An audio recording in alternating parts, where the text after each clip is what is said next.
என்னை சுற்றி இருக்கிற எப்பொழுது விழுந்து போவான் என்கிற எண்ணங்கள் அளவில்லாமல் என்னை சுற்றி நிற்கிறது.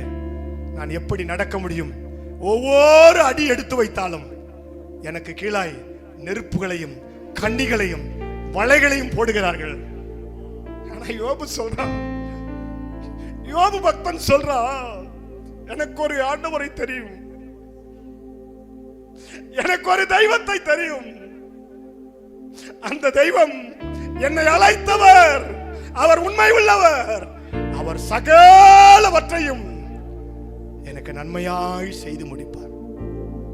என் சொத்து போகலாம், என் பிள்ளைகள் போகலாம், என்னுடைய பதவி போகலாம், நான் நம்பி இருந்த என் சொந்த அண்ணன் என்னை கைவிடலாம், என்னை நம்பி இருந்த என் சொந்த அப்பா என்னை விட்டு போயிடலாம்.